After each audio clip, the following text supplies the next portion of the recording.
जीव को राग के परिणाम का परिचय है और ज्ञान धुंधला सा ख्याल में आता है। जीव को राग के परिणाम का तो परिचय है, लेकिन जो ज्ञान है वो उसको धुंधला सा दिखाई देता है, स्पष्ट दिखाई नहीं देता है। तो ऐसी स्थिति में आगे कैसे बढ़ा जाए, कृपया इस संबंध में मार्गदर्शन दीजिए।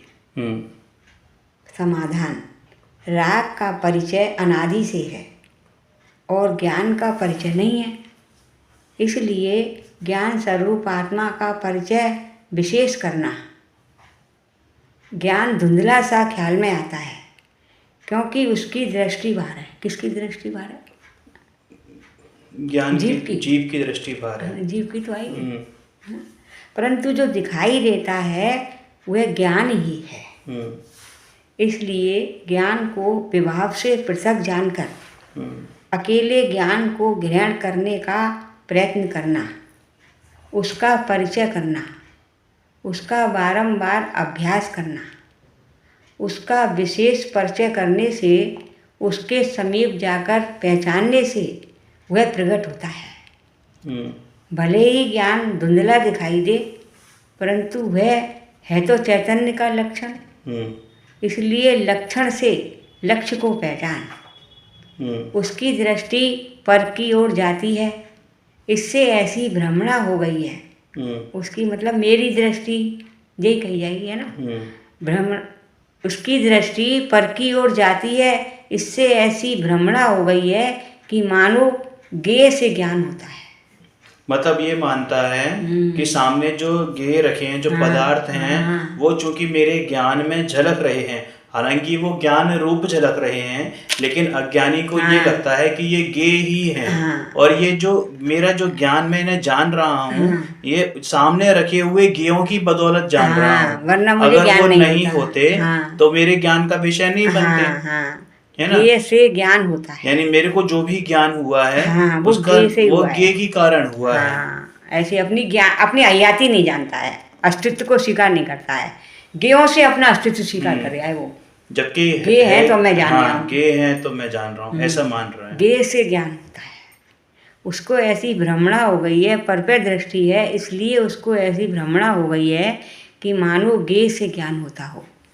उस भ्रमणा को छोड़कर जो अकेला ज्ञान है, उस ज्ञान को ग्रहण करने का बारंबार प्रयत्न करना।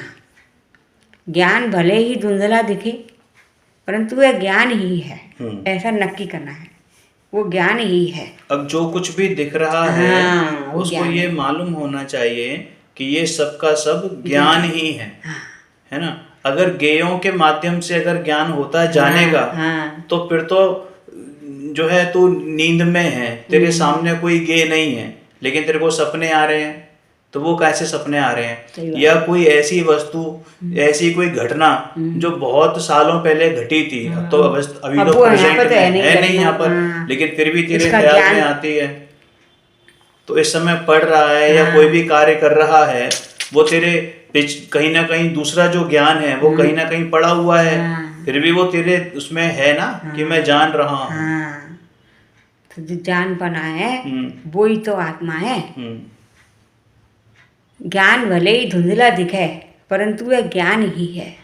इस प्रकार ज्ञान को ग्रहण करने का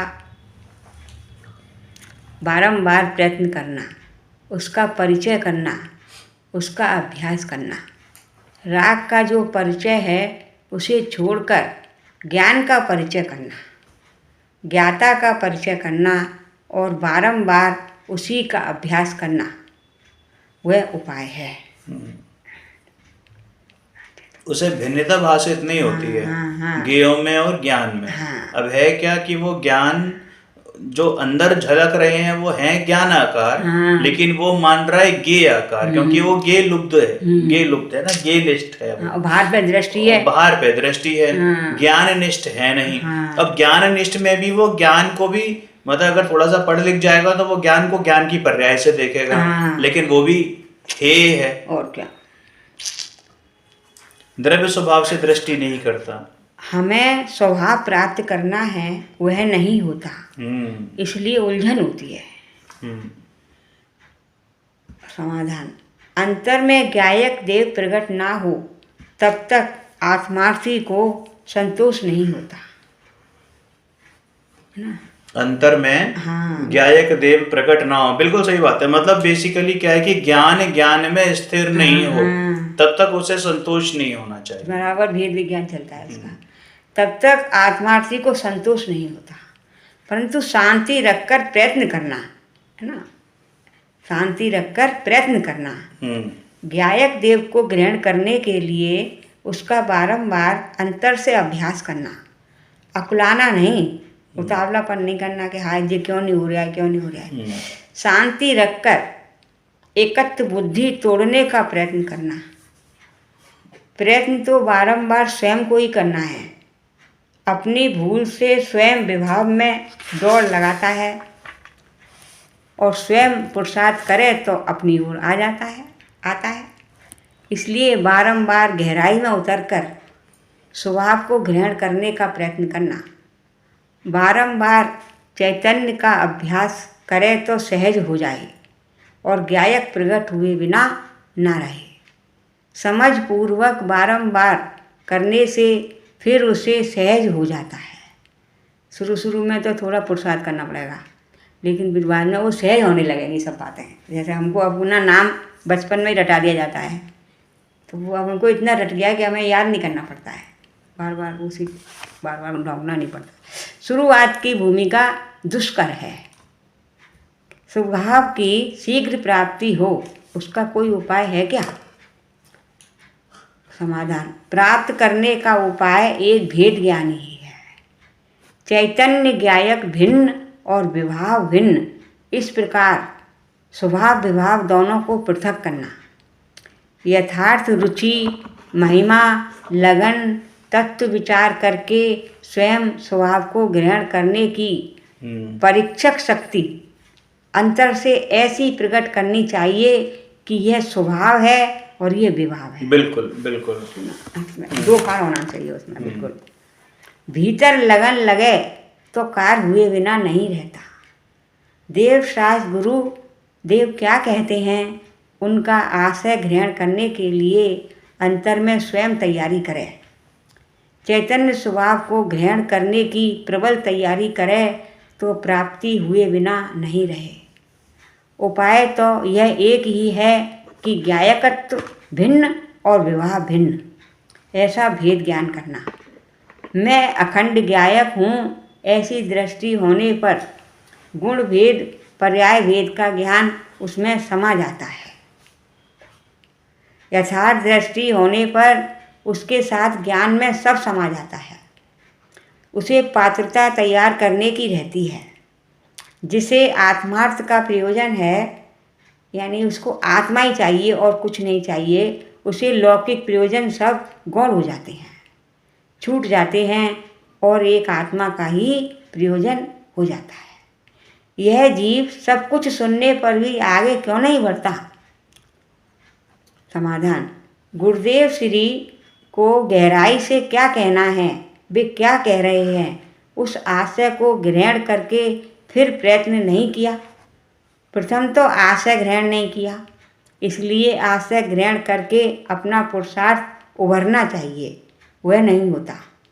गुरुदेव ने मार्ग बतलाया है कि यह मार्ग है, वह बुद्धि में ग्रहण हुआ, सूक्ष्म ज्ञान में ग्रहण हुआ, किंतु उसका आशय अंतर में उतार कर आगे चलना चाहिए, वह नहीं चलता। उसने रट लिया कि मैं आत्मा हूँ, मैं आत्मा हूँ, स्वद्रव्य परद्रव्य, जीव जुदा पुद्गल जुदा, ये पढ़ के रट लिए। अब हम भी तो यही कर रहे हैं ना, रट ही रहे। परिवर्तन नहीं हुआ उसमें, क्योंकि वो श्रद्धा तक नहीं पहुंचा उसको। वह बुद्धि में ग्रहण हुआ, किंतु उसका आशय अंदर में उतार कर, है ना, श्रद्धा के लेवल पे नहीं ले गया। वो आगे चलना चाहिए, वह नहीं चलता और ज्यों का त्यों अज्ञान में खड़ा रहता है। वैसी रुचि होने पर भी आगे नहीं बढ़ता। अनंत काल में कभी कभी सत्य सुनने को तो मिला, किंतु स्वयं ने ग्रहण नहीं किया और ग्रहण करे तो पुरुषार्थ नहीं करता। उसकी बुद्धि में ये निर्णय तो होता है कि गुरुदेव ने ये मार्ग कहा है, विकल्प से आत्मा भिन्न है, आत्मा शाश्वत है, तथा विभाव से भिन्न है। गुण भेद, पर्याय भेद वास्तविक आत्मा में नहीं है। आत्मा स्वरूप से अखंड है। आत्मा को और इन सब गुण पर्यायों को लक्षण भेद है। ऐसा वह बुद्धि में तो सब ग्रहण करता है, परंतु अंतर में परिणति करनी चाहिए सो नहीं करता। अर्थात बुद्धि से ग्रहण करता है किंतु आगे नहीं जाता। उसे इतने में संतोष हो जाता है। पीछे करूँगा, बाद में करूँगा, ऐसा प्रमाद भाव रहता है, इसलिए आगे नहीं बढ़ता।